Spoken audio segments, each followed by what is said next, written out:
कारण की खूप छान दिवस आहे आज तुमच्यासाठी, कारण आम्ही इथे भाषण देतो तुम्हाला. तर आम्ही पण माझ्या शाळेत असताना मी पण ह्या दिवसाची वाट पाहायचो, पण आता कळतंय की शाळा ही काय होती.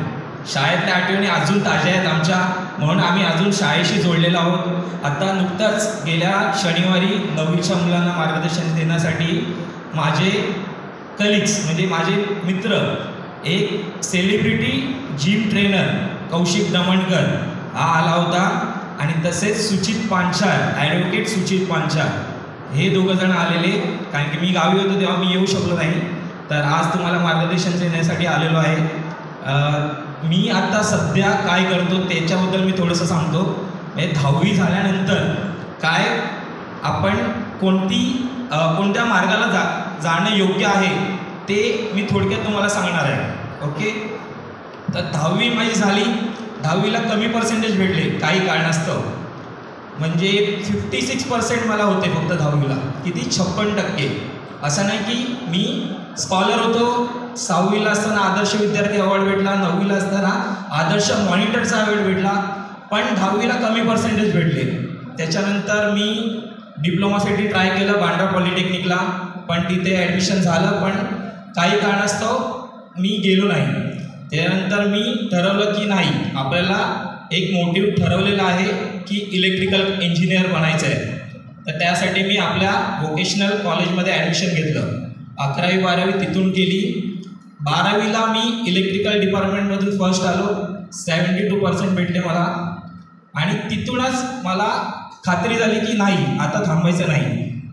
त्याच्यानंतर RCF राष्ट्रीय केमिकल फर्टिलायझर या ठिकाणी 3 वर्षाची ट्रेनिंग केली, आणि सोबत साबू सिद्दीकीमधून पार्ट टाईम डिप्लोमा केला. पार्ट टाईम का केला? कारण की नंतर वेळ नव्हतं. म्हणजे स्पर्धा युग आहे, त्याच्यामध्ये आपल्याला वेळ अपुरा आहे, बरोबर ना. आता टाईम इज मनी असं झालं आहे. पहिले आपण पैसे वाचवायचो, वेळेला किंमत नाही द्यायचो, पण आत्ता आपण वेळेला किंमत देणं गरजेचं आहे, कारण की वेळ आपल्यासाठी थांबत नाही. म्हणून तुम्हाला आत्ताच मार्ग निवडायचा आहे तुमचा, कारण की आता तुमची नुकतीच 10वी झालेली आहे. त्याच्यानंतर तुम्ही कोणत्या मार्गाला जाल तिथे तुम्ही तुमचं करिअर बनवणार आहात, कारण की हीच वेळ आहे 10वी नंतर तुम्हाला मार्ग निवडायची. तसंच मी आता सध्या YMCA इथे इलेक्ट्रिकलचा कोर्स शिकवतो. इलेक्ट्रिकलचा कोर्स शिकवतो म्हणजे जे आपले ट्यूबलाईट, फॅन, इस्त्री वगैरे डॉमेस्टिक अप्लायन्सेस आहेत ते पूर्ण कसे रिपेअर होतात, त्याचा परिपूर्ण कोर्स, पूर्ण घराची वायरिंग कशी होते, हे स्किल डेव्हलपमेंट कोर्स मी आता सध्या शिकवत आहे, आणि खूप छान कोर्स आहे. तसेच मुलींसाठी ब्युटी कल्चर हा गव्हर्नमेंट कोर्स आहे, आणि टेलरिंग आणि फॅशन डिझायनिंग हा YMCAचा सर्टिफाईड म्हणजे गव्हर्नमेंट सर्टिफाईड कोर्स आहे. तर आता तुम्ही सुट्टी लागल्यावरती काय करणार पहिले ते सांगा जरा. गावी पळणार, बरोबर ना. सर्वांना गावाची ओढ असते. तर गावी न जाता, जे कोणी गावी नाही जाणार आहेत थोड्या दिवसासाठी जावं, कारण की गावाची ओढ सर्वांना असते, बरोबर ना. तर गावी न जाता आमच्या इथे व्होकेशनल म्हणजे वॅकेशन बॅचेस आहेत. म्हणजे 3 महिन्याचा कोर्स आहे. त्याच्यामध्ये तुम्हाला बेसिक इलेक्ट्रिकल जेवढी वायरिंग्स आहेत, पूर्ण आपल्या घरचे फॅन ट्यूबलाईट कसे रिपेअर होतात ह्याच्याबद्दल परिपूर्ण कोर्स शिकवला जाईल.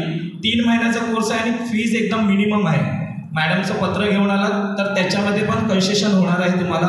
तसंच मुलींसाठी ब्युटी कल्चर हा एक कोर्स आहे, तो पण 3 महिन्यामध्ये तुम्ही कंप्लीट करू शकता. म्हणजे आता तुमचा रिझल्ट लागायला वेळ आहे, तर रिझल्ट लागेपर्यंत तुम्ही काहीतरी स्किल डेव्हलप करा. का स्किल डेव्हलप करा? कारण की पुढे आपण शिकणार आहोत, वेगवेगळ्या मार्गाला जाणार आहोत, पण एक स्किल आपल्यामध्ये असेल तर तुम्ही जॉबला जर नसाल, कारण कोविडचा काळ आलेला, तुम्हाला समजलं कोविडमध्ये भरपूर खूप जणांचे जॉब्स गेलेले होते, म्हणजे जॉबवरून सर्वांना काढण्यात आलेलं होतं. तर त्याच्यामध्ये जर स्किल असतं तुमच्यामध्ये तर तुम्ही काहीतरी स्वतःचा एक व्यवसाय करून स्वतःचं पोट भरू शकला असतं, बरोबर ना. तर त्यासाठी स्किल होणं गरजेचं आहे, स्किल डेव्हलप करणं गरजेचं आहे. आणि अजून एक गोष्ट सांगतो, स्वतःला जे बनायचं आहे ते स्वतः ठरवा. जर दुसऱ्याचं ऐकाल तर त्याच्यामध्ये आपलं डोकं भरकटलं जाईल. म्हणजे माझा मित्र मैत्रीण माझी ह्या स्ट्रीमला गेली, म्हणजे कॉमर्स करते किंवा सायन्सला जाते, तर त्यासाठी तुम्ही जाऊ नका. स्वतःला जे बनायचं आहे, म्हणजे कोणाला इंजिनियर बनायचं आहे, कोणाला सायंटिस्ट बनायचं आहे, किंवा कोणाला इलेक्ट्रिकल इंजिनियर आपलं मेकॅनिकल इंजिनियर किंवा सिव्हिल इंजिनियर असं काही बनायचं आहे, कोणाला डॉक्टर बनायचं आहे, तर ते तुम्ही स्वतः निवडा. कारण की काय आहे, हजार लोक सांगतात की तू हेच कर, पण काय असतं आपल्या मनाला जे वाटेल ते करणं योग्य आहे. 3 इडियट्स पिक्चर बघितलं ना सर्वांनी, 3 इडियट्स. त्याच्यामध्ये तो जो हिरोचं नाव नाही माहिती मला, पण त्याला काय बनायचं असतं, एक म्हणजे प्रसिद्ध फोटोग्राफर बनायचं असतं, प्रोफेशनल. पण त्याचे आई वडील काय करतात, त्याला इंजिनिअरिंगला टाकतात आणि ते शेवटी काय होतं, तो ते पूर्ण करत नाही. तर तसं करू नका. सर्व काय व्यवस्थित संधी आहेत आणि मॅडमनी आपली शाळा भरपूर खूप म्हणजे पूर्ण अख्ख्या अंधेरीमध्ये मी पाहतोय की मराठी शाळेमध्ये आपली शाळा नंबर 1 आहे, खरं सांगते. आणि मी मॅडमच्या स्टेटस वगैरे पाहत असतो, परत फेसबुकवरती पाहत असतो आणि अतिशय आनंद होतो की आपल्या शाळेचे विद्यार्थी हे चांगल्या स्तरावरती बक्षीस म्हणजे राज्यस्तरावरती जाऊन बक्षीस घेत आहेत. आणि नुकतंच आपला माजी विद्यार्थी सुशील रक्ते हा असिस्टंट सायंटिस्ट म्हणून भाभा ऑटोमिकमध्ये लागला आहे. म्हणजे एक मन भरून येतं की खूप चांगल्या लेवलला जात आहेत मुलं, बरोबर ना? ठीक आहे, तर शुभेच्छा देतो. जास्त काही बोलत नाही कारण की माहिती आहे भाषण बोरिंग होतं. आणि खरंच तुम्ही चांगले स्किल डेव्हलप करा आणि प्लस आपल्या इथे MSCIT पण आहे, त्या MSCITचा कोर्स करा तुम्ही, हे नक्की सांगतो. कारण की गव्हर्नमेंट क्षेत्रामध्ये MSCIT होणं गरजेचं आहे. मेन तर MSCIT कोर्स जॉईन करा, कॉम्प्युटर कोर्स. ठीक आहे, धन्यवाद.